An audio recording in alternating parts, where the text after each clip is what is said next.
भागी हुई बहू। नेहा और मयंक एक दूसरे से प्यार करते थे।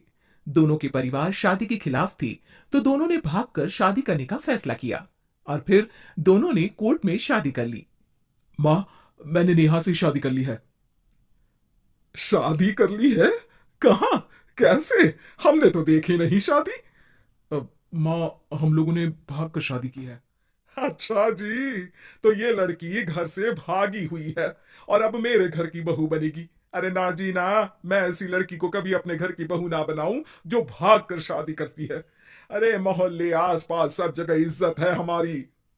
माँ, अगर मैं भागी तो मयंक के लिए भागी ना। और मयंक और मैं स्कूल के समय से प्यार करते हैं, इसमें गलत क्या है? तभी नेहा को ढूंढते उसके मम्मी पापा भी वहां आ जाते हैं। दोनों के गले में वरमाला देखकर नेहा की माँ बोल पड़ती है। हे भगवान, ये क्या हो गया? वो जोर जोर से रोने लगती है। नेहा, तेरे लिए हमने इतना अच्छा रिश्ता पक्का किया था। मयंक में क्या है? अरे ना तो कमाता है, ऊपर से नशा भी करता है। अरे क्यों शादी की तूने इससे? तू तो हमारी इकलौती बेटी है बेटा। अरे देखिए बहन जी, मेरे बेटे के लिए कुछ कहने की जरूरत नहीं है। हाँ, हम नहीं आए थे आपकी बेटी का हाथ मांगने। अरे कुछ नहीं करता तो कोई भूखे नहीं मार देंगे आपकी बेटी को। देखिए कितना बड़ा घर है हमारा, और भगवान की दुआ से दूध दही की नदियां बहती हैं। जैसे तैसे कर लोगों के सामने अरेंज मैरिज दिखा घर वाले दोनों की शादी की पार्टी भी दे देते हैं। पार्टी में बुआ सास। अरे भाग कर शादी कर ली थी दोनों ने। लड़की को देखो, शक्ल से तो चालाक लग रही है। क्या? अरे पर रीटा बहन तो बोल रही थी कि दोनों की अरेंज मैरिज है। तभी चाची कहती है, अरेंज्ड? अरे रीटा, अरेंज्ड करती तो कैसे इतने बड़े घर की लड़की लाती? लड़के में है क्या? अरे सिर्फ दिखता अच्छा है ना, पर ना कमाता ना धमाता, उल्टा नशा अलग से करता है। अरे पता नहीं भागी हुई लड़कियां किसी घर में टिकती भी है कि नहीं। दिन बीतते जाते हैं। एक दिन। अरे रीटा, हम लोगों को 2 दिनों के लिए पंजाब जाना पड़ेगा। मेरी बहन यानी कि तुम्हारी ननद की बेटी की शादी जो है। हाँ हाँ चलते हैं, लेकिन घर किसके भरोसे छोड़ दें? आजकल तो घर बंद रखना सेफ नहीं है। अरे माँ, टेंशन क्यों लेती हो? मैं और नेहा तो घर पर ही रहेंगे ना। अरे हाँ हाँ, तू तो मेरा बेटा है, लेकिन सच कहूं, मुझे इस लड़की पर रत्ती भर विश्वास नहीं है। अरे माँ, नेहा तुम्हारी बहू है। बहू? अरे जो लड़की भाग कर शादी कर सकती है, वो घर पर चोरी भी तो कर सकती है। मयंक को माँ की बात का बड़ा बुरा लगता है। वो नेहा की तरफ देखता है जिसकी आंख में आंसू भरे होते हैं।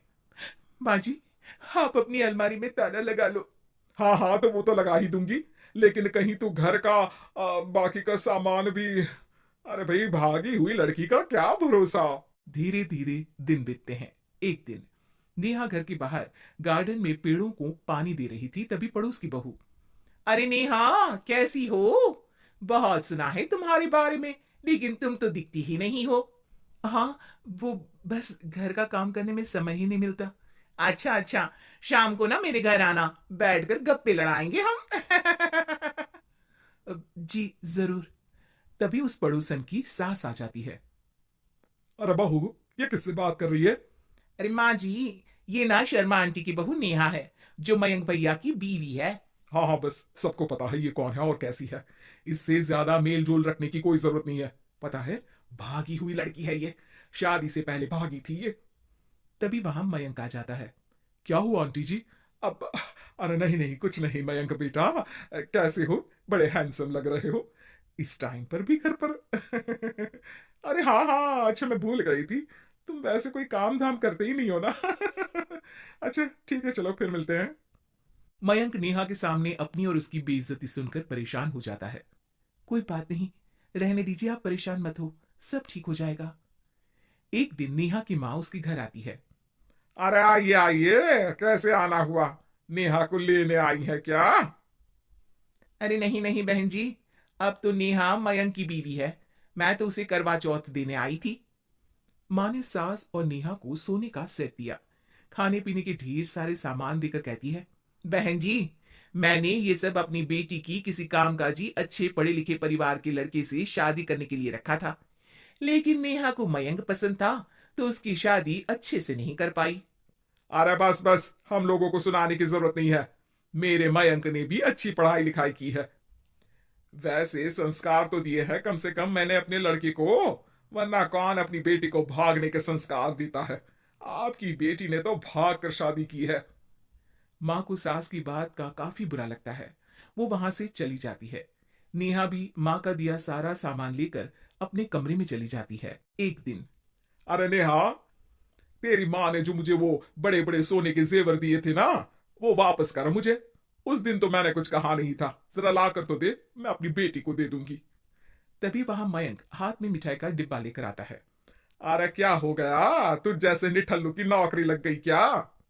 माँ, तुझे अपने बेटे पर विश्वास नहीं, लेकिन नेहा को मुझ पर पूरा विश्वास है। और अब मैं उसे समाज में सम्मान दिलाकर रहूंगा। सारे गहने बेचकर मैंने अपना कारोबार शुरू किया है।